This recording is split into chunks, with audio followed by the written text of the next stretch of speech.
We go. Hey everybody, Karyn Bryant here today, kicking back with me. I've got Dustin Jacoby, who is just coming off a absolutely massive knockout at UFC Tampa. So yeah, how good did that one feel, sir? Oh, that one felt so good. I'm extremely happy. We've still been riding the wave. I've been playing some golf with my buddies and just really enjoying. Saturday night was epic. So here's the thing, and I don't want to overstate it too much because obviously, I'm sure you're aware of it. Your back was against the wall, right? Did you feel that going into it?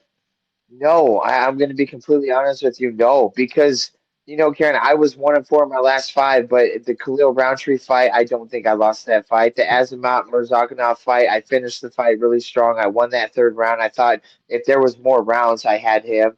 The Alonzo Minifield fight, if I would have been patient and fought Vitor Petrino, or like, excuse me, the Alonzo Minifield, the same way I fought Vitor Petrino, I win that fight 10 out of 10 times. Just got caught with a big punch trying to make something happen instead of being patient, letting the game come to me. And of course, the Dominick Reyes fight. But the one way he could beat me was that big left hand, and he hit me right on the button with a huge home run punch, much like I had Saturday night. So, at the top of the division against some of the best guys in the world, that can happen at any moment when you're in that octagon. And that was the only dominant loss I had. So at the end of the day, I'm the one that goes through the fire. I'm the one that's in there, and I'm always in an exciting fight. Yeah, I was 1-4, and I had my back against the wall, and Mhm. you certainly don't want to lose three in a row. But at the same time, I was really comfortable. I was really free. I was really loose, and I felt really good in there Saturday night. I felt alive. I felt really good.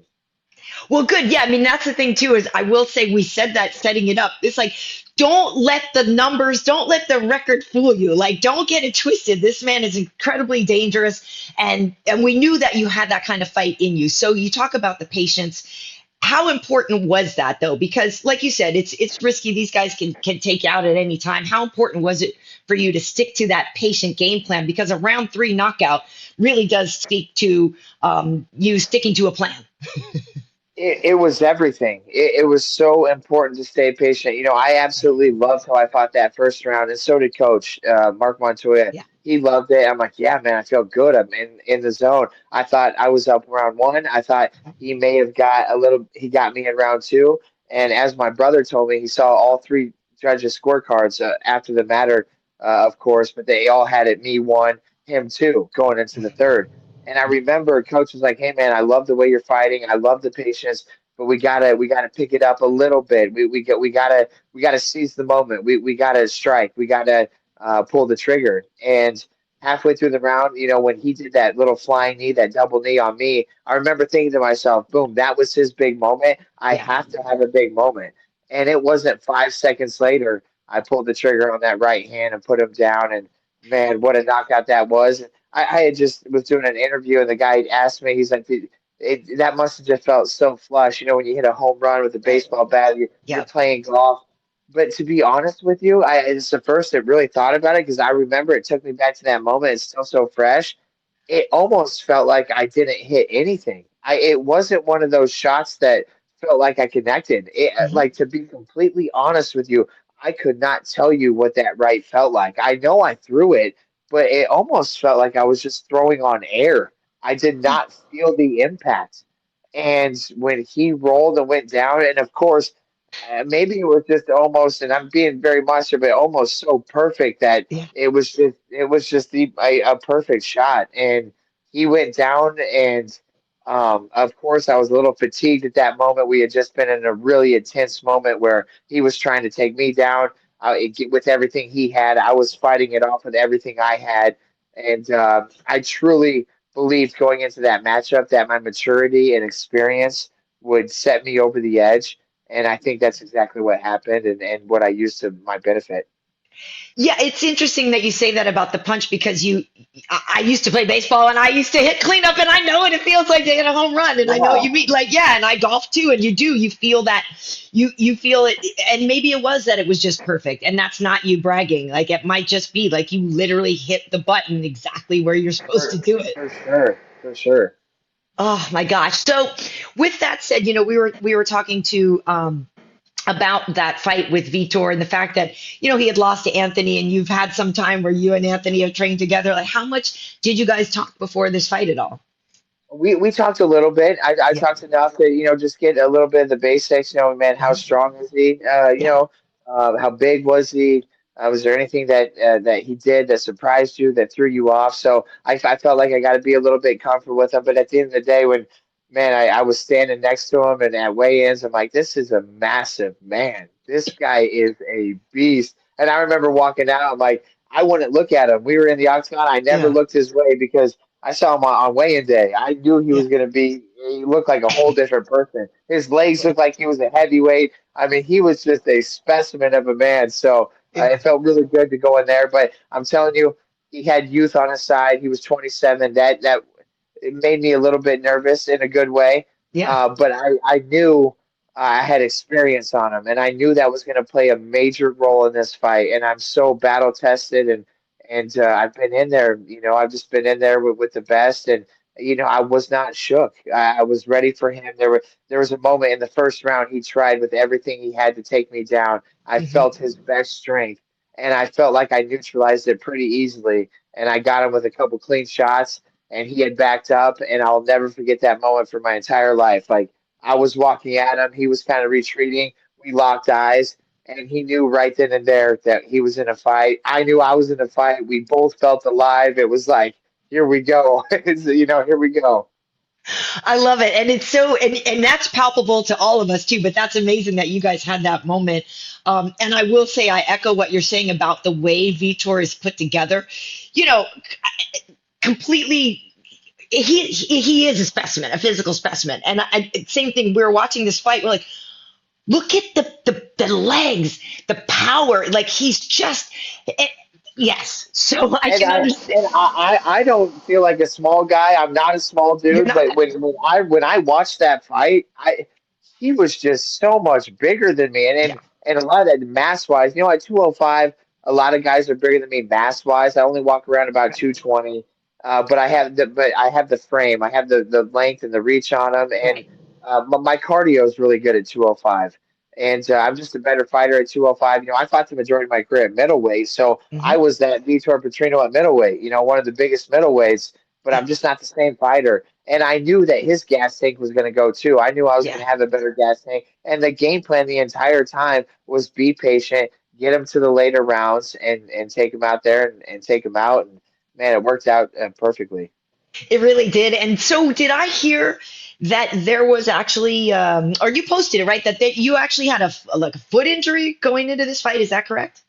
Yeah, so I haven't posted anything. My coach posted it, and he had a beautiful post that it really was it was awesome. Almost brings a tear to my eye, certainly does. But 3 weeks before the fight, I was in a training session, was sparring hard for this fight. It was round one, and I did exactly what John Jones did when he fought Chael Sonnen.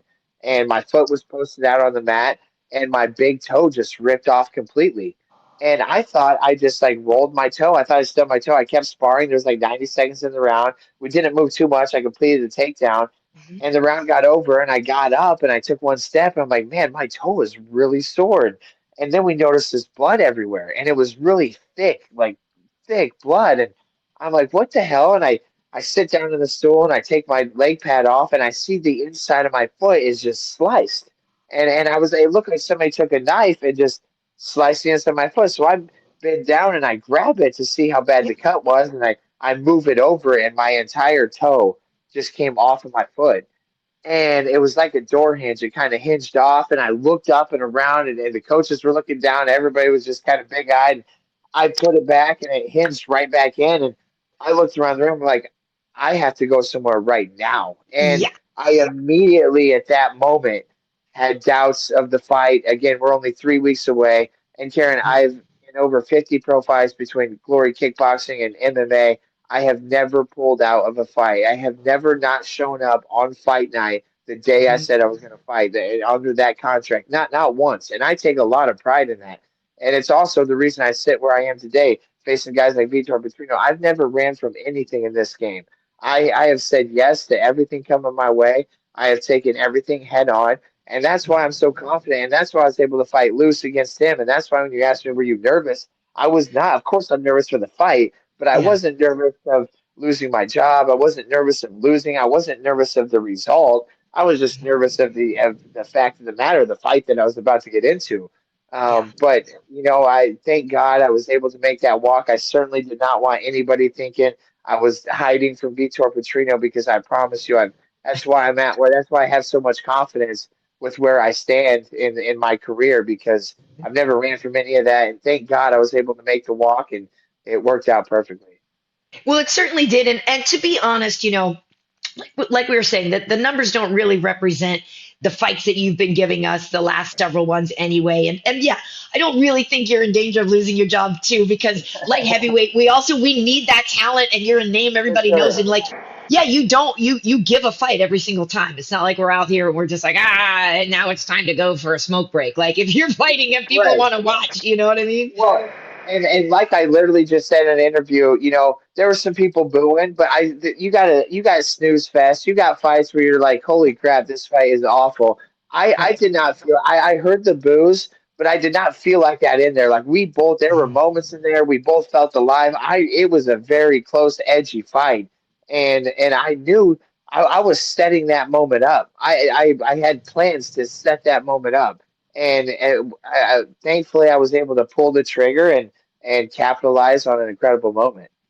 Yeah, it's that people got a little spoiled, right? Because we started with four decisions, and then there was three knockouts, and then Sterling and those guys went to decisions. So I think it was just like people were getting antsy again, but Tampa delivered For like sure. crazy. Yeah, Oh, it was yeah, an awesome card. It was a great card, and a lot of people sitting in the crowds. If you go to a football game or a yeah, basketball game, those people booing have probably played football or basketball. They're booing, and they kind of have a little bit of a right. They think that they could do something better. yeah. 90% of the people at a UFC fight have never been in a fight in that scenario where you're locked into a cage across from somebody else, and you're not Hmm. coming out until something happens to one of you or the fight ends, but you have to go through and endure all 15 minutes. So when you Yeah. hear those boos, man, you got to take them with a grain of salt as well. I always take pride in being an exciting fighter, but Hmm. again, like I said earlier, that's what got me in trouble against Alonzo Minifield. I Yeah. was I thought I was up a little bit, and then I wanted to be exciting, and I wanted to be fast and first, and bam, I walked into a big punch. So this fight, I knew I had to be really patient, and Vitor could take my head off with any strike that he threw. So I had to be on top of the game and laser focus, and yeah, I certainly was.